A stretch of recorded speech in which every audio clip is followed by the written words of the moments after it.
नमस्कार. आतापर्यंत आपण चौथा समास बघितला, दशक पहिल्यामधला चौथा समास बघितला. आता पाचवा समास बघूया, दशक पहिल्यामधला. संत स्तवन. विज्ञान प्रधान संस्कृतीमध्ये दृश्य विश्वाचे ज्ञान करून घेणाऱ्या आणि देणाऱ्या विज्ञान पंडिताला किंवा शास्त्रज्ञाला समाजातील आदर्श पुरुष मानतात. अध्यात्म प्रधान संस्कृतीमध्ये अदृश्य आत्मस्वरूपाचे ज्ञान करून घेणाऱ्या आणि देणाऱ्या ब्रह्मज्ञानी पुरुषाला किंवा संताला समाजातील आदर्श पुरुष मानतात. आत्मज्ञानी असणारा संत हाच श्री समर्थांचा आदर्श पुरुष आहे. सर्वसामान्य माणूस मी देहच आहे या भूमिकेवर आरूढ होऊन जीवन जगतो. त्याच्या अनुभवाचे क्षेत्र दुसऱ्यापुरते सीमित असते. तो स्वार्थी असतो व वासना तृप्तीच्या मागे लागतो. आत्मज्ञानी माणूस मी आत्माच आहे या भूमिकेवर आरूढ होऊन जीवन जगतो. त्याच्या अनुभवाचे क्षेत्र दृश्याच्या किंवा स्थलकालाच्या मर्यादा ओलांडून अनंता इतके विशाल बनते, म्हणून त्याला महात्मा म्हणतात. ज्ञानाग्नीमध्ये आपल्या अहंकाराची आहुती देणारा हा महात्मा अत्यंत निस्वार्थी असतो. वासना निर्मूळ केल्यामुळे तो पूर्ण समाधानी असतो. त्याची संतोष वृत्ती कोणत्याही परिस्थितीत एकाच पातळीवर राहते. अकारण उपकाराने भरलेले संत जीवन म्हणजे मानवी जीवनातील सर्व शुभमंगल आणि अभिजात प्रवृत्तीचे साकार रूप होय. संतांची गाठभेट होऊन त्याचा निकट सहवास घडणे यासारखी भाग्यमय घटना नाही. अत्यंत सूक्ष्म, अदृश्य व शाश्वत अशी आत्मवस्तू अनुभवण्याची पात्रता संगतीला राहिलेल्या माणसांना मुक्त हस्ताने देणे हेच संतांचे जगातील खरे कार्य आहे. आत्मसाक्षात्कार होण्याची युक्ती सापडणे हीच खरी संत कृपा होय. अशा संतांचे वर्णन श्री समर्थ येथे करीत आहे. संत व संत संघ काय करतात? परमार्थाचा आधार असणाऱ्या सज्जनांना म्हणजे संतांना मी आता नमस्कार करतो. सूक्ष्म अशा आत्मस्वरूपाचे ज्ञान गुप्त असते. संतांच्या अस्तित्वामुळे लोकांमध्ये ते प्रगट होते. परमात्मा वस्तू अतिशय दुर्लभ आहे. ती मिळणे हाच खरा अलभ्य लाभ होय. ती दुर्लभ वस्तू संतांच्या संगतीने सुलभ रीतीने लाभते. परमात्मा किती सूक्ष्म आहे आणि याचे वर्णन.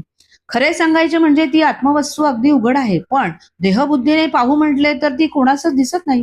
ती प्राप्त व्हावी म्हणून नाना प्रकारच्या साधनांचे कष्ट केले तरी ती अनुभवाला येत नाही. अनेक वस्तू ओळखून काढणारे चांगले पारखी आत्मवस्तूच्या बाबतीत फसतात. डोळे असून देखील तेथे म्हणजे आत्मवस्तू पाहण्याच्या बाबतीत आंधळेपणाचा अनुभव येतो. पाहण्याचा प्रयत्न करीत असून सुद्धा स्वतःपाशीच असणारी ती वस्तू पाहणे माणसे पाहायला चुकतात. दिव्याच्या प्रकाशाने ती दिसत नाही. अनेक प्रकारच्या इतर प्रकाशांनी ती सापडत नाही. डोळ्यात अंजन घालून पाहू गेले तरी ती नजरेसमोर येत नाही. 16 कळांनी पूर्ण असा पौर्णिमेचा चंद्रप्रकाश आत्मवस्तू दाखवू शकत नाही.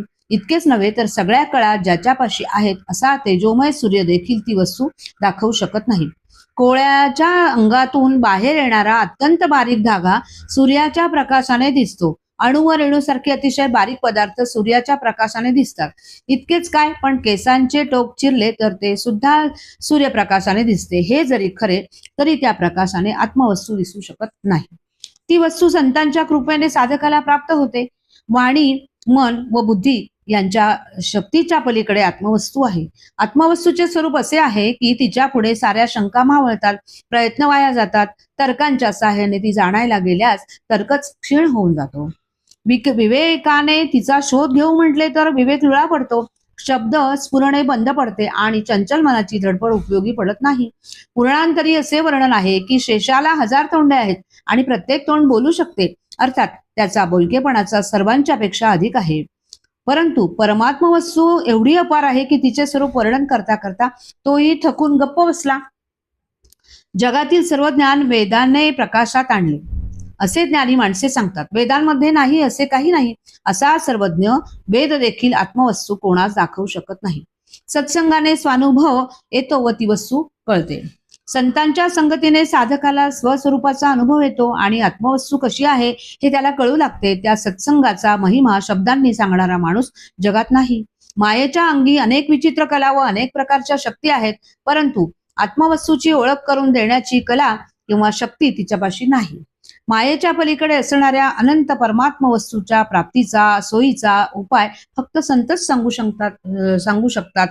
संतांचे सांकेतिक वर्णन. संत आत्मस्वरूप असतात. आत्मस्वरूपाचे वर्णन करता येत नाही, म्हणून तेथे शब्द कामास येत नाही. हे जरी खरे तरी संत कसे असतात त्याचे खुणेने वर्णन करता येईल. संत परमानंदाचे स्थान संपूर्ण सुखमय आणि संतोषाचे मूळ असतात. संतांपाशी अखंड विश्रांती व कायमची तृप्ती असते. भक्तीचे पर्यवसान झाले की संतपण येते. संत हा तीर्थाप्रमाणे धर्माला जगवतो. संतांचे अंतःकरण म्हणजे आत्मस्वरूप ठेवण्याचे उत्तम भांडेच होय.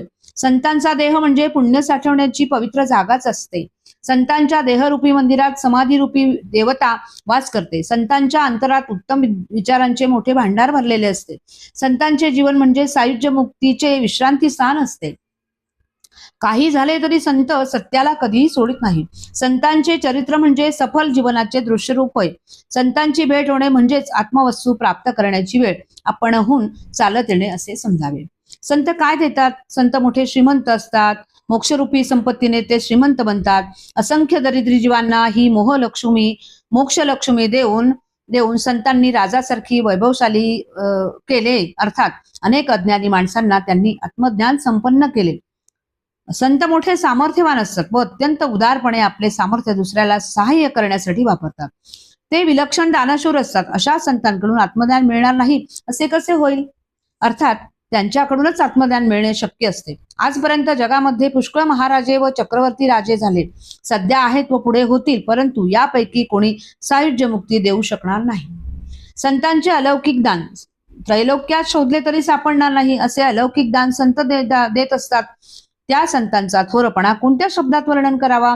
जे परब्रह्म या दृश्य विश्वाहून निराळे आहे, वेद व श्रुती ज्याला जाणू शकत नाही, ते परब्रह्म संतांच्या कृपेने साधकांच्या अंतःकरणात प्रगट होते.